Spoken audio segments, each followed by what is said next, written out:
जिन दिनों हबीब फैक्ट्री में मुलाजमत करते थे तो करीब ही हमको एक छोटा सा मकान भी मिला हुआ था, जिसके 2 कमरे, एक बरामदा और 4 दीवारी के साथ नलका लगा हुआ था।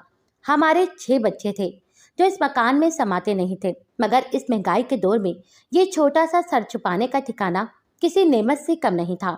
मेरे शौहर एक मेहनती और ईमानदार इंसान थे। फैक्ट्री का मालिक और मुलाजिम और मजदूर इसी वजह से उनकी इज्जत करते थे। झगड़े कहाँ नहीं होते। एक बार फैक्ट्री के मजदूर भी आपस में किसी बात पर झगड़ पड़े। इस झगड़े में एक मजदूर को शदीद जरब लगी और वो बेचारा जाँ बहक हो गया। दरअसल मकतूल लीडर किस्म का आदमी था जो मालिक की नज़र में खटकता था। बहरहाल ये तो इत्तफाक था कि मेरे शौहर वाक़े के वक्त वहां पर मौजूद थे। उन्होंने सब वाक़या आंखों से देखा था। कसूर उन्हीं लोगों का था जिन्होंने बिला वजह झगड़ा करा किया, बात का बतंगड़ बनाया, और जब मकतूल ने बात खत्म कराना चाहिए तो इस फसादी ग्रुप के एक फर्द ने सरिये का वार करके उसे शदीद जख्मी कर दिया। सरिया उसकी पसलियां तोड़ता दिल में उतर गया और वो बेचारा वहीं खत्म हो गया। मामला पुलिस तक पहुंचा। मेरे शौहर चूंकि इत्तफाकन वहां गए थे, वो झगड़े में ना तो फरीक थे और ना शामिल थे, लेकिन ऐनी शाहिद थे। लिहाजा चंद मजदूरों ने उनका नाम लिया कि ये दयानतदार आदमी है, सो इसी की गवाही मोतिबर है। अब इंसाफ का तमाम तर दारोमदार हबीब की गवाही पर मुहसिर था। जो मजदूर मकतूल हुआ उसकी माँ बहुत बूढ़ी थी। वो हमारे घर आकर फरियाद करना हुई, हबीब बेटे तुम गवाही दो ताकि हमें इंसाफ मिले। बाकी गवाह तो काबिले भरोसा नहीं है। मैंने शौहर से कहा, तुम क्यों मुफ्त में अपनी गर्दन फंसवाते हो। वो बेचारे गोमगो में थे क्योंकि मकतूल रियाज के छोटे छोटे बच्चे थे जिनका कोई आसरा ना रहा। इंसाफ मिलने से रियाज की बेवा को कुछ माली इमदाद भी मिल सकती थी। ताहम फैक्ट्री का मालिक ये चाहता था मेरे शौहर उसकी मंशा के मुताबिक गवाही दें और हकीकत बयान करने से गुरेज करें। अब अजीब सूरत हाल थी। सच बोलते तो गर्दन फंसती थी, झूठ बोल नहीं सकते थे। ये हबीब के ज़मीर को गवारा न था। जब हबीब पर दबाव पड़ा और फैक्ट्री के मालिक ने कहा, मैं रियाज मकतूल की बेवा को माली मदद के तौर पर 50,000 रुपये देता हूँ, तुम उसकी बेवा से सुलह करा दो तो कुछ रकम तुमको भी दिए देता हूँ, मगर झगड़े का मसला इस तरह बयान करो कि रियाज खुद झगड़े में पड़ा और उसका सरिया इत्तफाक से लग गया। किसी ने उसको नहीं मारा, हालांकि ये बात गलत थी। फिर भी हबीब ने रियाज की बेवा और माँ से बात की तो उन्होंने सुलह या राजीनामे से इनकार कर दिया। अब मेरे शौहर इन दुखियारों को ज़बरदस्ती तो मजबूर नहीं कर सकते थे, और एक इंसानी जान की कीमत 50,000 तो ना थी। उनका तो आसरा ही नहीं, 5 बच्चों का बाप उनसे छिन गया था। जब हबीब ने गलत बयान देने से इनकार किया तो फैक्ट्री के मालिक ने उनको नौकरी से ना सिर्फ बर्खास्त करने की धमकी दी, बल्कि ये भी कहा, अगर तुम रियाज की बेवा से इतनी हमदर्दी है तो उसके साथ निकाह कर लो और उसके बच्चे पालो। तुम तो मेरी फैक्ट्री की बदनामी कराने पर तुले हो और फैक्ट्री का मकान भी खाली कर दो। रियाज की बेवा से हमदर्दी का मजा तुम चख लोगे जब घर किराए पर लोगे और किराया अदा करना पड़ेगा। मालिक ने ऐसा कहा तो उन्हें बहुत दुख हुआ। ये चोर को साध और साध को चोर साबित करने का कह रहे थे। मेरा शौहर इस कदर परेशान था कि क्या बताऊं। इधर पुलिस वाले कहते थे जो वाकया हुआ है सही बताओ, वो भी दबाव डाल रहे थे। आखिरकार हबीब ने मालिक की पेशकश ठुकरा दी और वही गवाही दी जो उनकी आंखों ने देखा था। इसके बाद उनको मुलाजमत से निकाल दिया गया। हमको मकान भी खाली करना पड़ा। बात यहाँ ही ख़त्म हो जाती तो बेहतर था, लेकिन ऐसा नहीं हुआ। वो मुलाजमत की तलाश में सरगर्दा थे। उनको एक रोज़ हथकड़ी लग गई।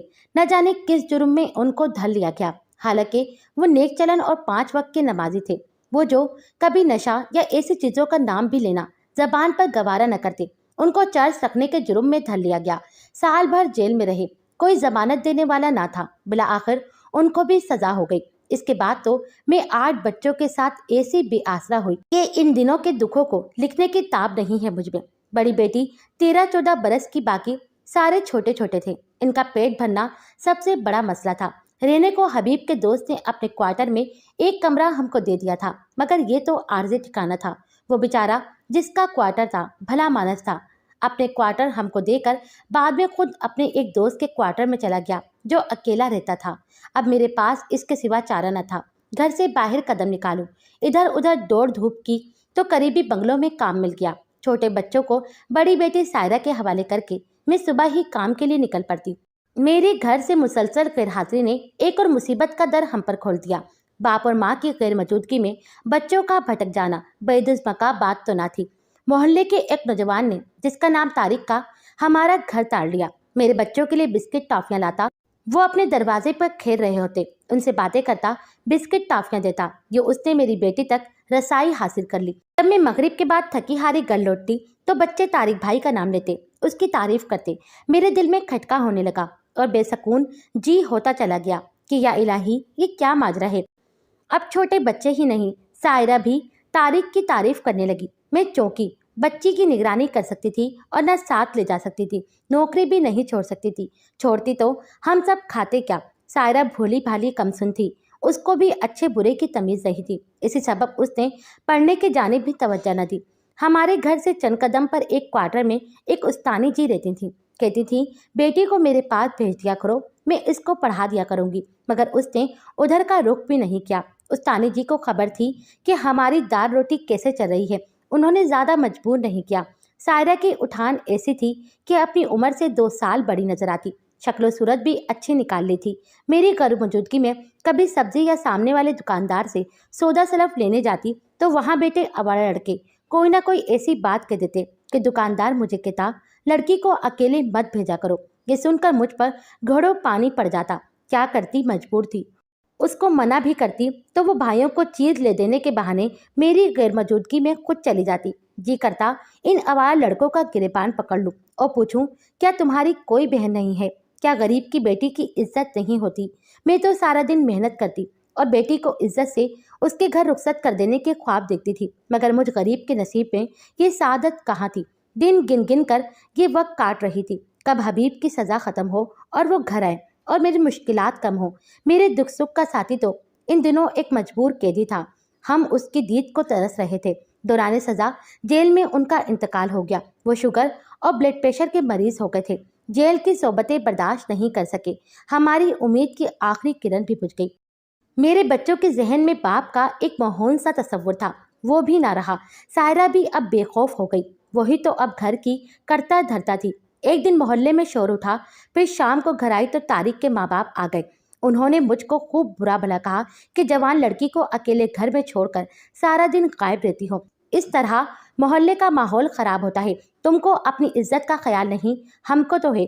तारिक मेरी गैर मौजूदगी में सायरा से मिलने घर के अंदर आने लगा था। तभी एक दिन मोहल्ले के लोगों ने उसको पकड़ लिया और खूब मारा और अब वो मुझे भी निकालने के दर पर हो गए। मैं उनके सामने फूट फूट कर रो पड़ी। मैंने कहा कि तुम लोगों को सिर्फ अपनी परवाह है, मगर मेरी मुसीबतों का इल्म नहीं है। मैं तो खुद अपनी लड़की की फिक्र में दिन रात जीती हूँ और ना मरती हूँ। क्या करूँ? छोटे इसके बहन भाई किसके हवाले करूँ? काम पर ना जाऊँ तो हम खाएंगे कहाँ से? कितने दिन फाके हो सकते हैं? क्या अपने बच्चों के हाथों में कासा गुदाई देकर सड़क पर बैठ जाऊं? मुझको अपने दुख पर बिलखता देखकर वो सब खामोश हो गए। मेरी मजबूरी साबित थी। मैं बुरी औरत तो नहीं थी और ना ही कोई बहाना कर रही थी। मैंने उनसे कहा कि मेरी बच्ची आपकी बच्ची है, आप ही मेरे बाद इसकी निगरानी क्या करें। बेशक इनको माँ बाप बनकर आप खुद किसी शरीफ आदमी से ब्याह दें तो मुझे एतराज़ नहीं होगा। किसी की बच्ची को कौन ब्याहता है? वो लोग खामोशी से खिसक गए। अलबत्ता तारिक के वालिदैन ने कहा, इसको इसके मामू के पास दूसरे शहर भिजवा दो।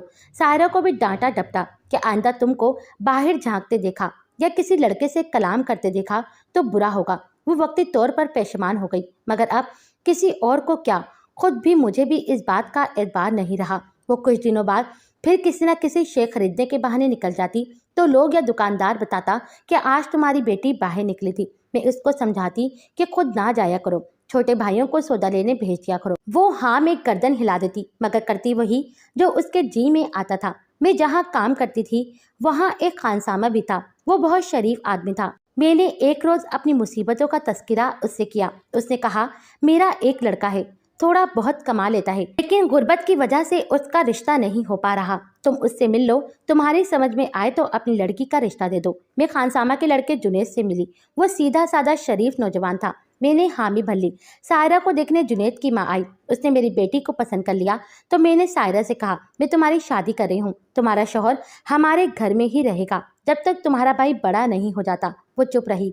उसने किसी किस्म के रद्द अमल का मुजाहरा नहीं किया। मैंने शादी की तारीख रख दी और खान के लड़के को घर दामाद बनाना कबूल कर लिया।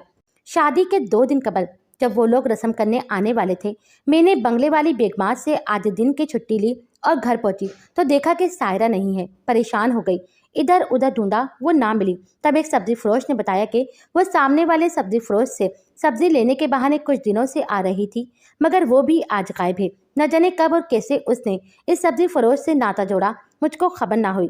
बस इतना जानती हूँ कि गुर्बत के दियो ने मेरी बेटी को मुझसे झपट लिया। अब लोगों ने खूब बातें बनाई कि बेटी को खुद आज़ाद छोड़ा और अब गली गली ढूंढती है। मेरी हिम्मत जवाब दे गई।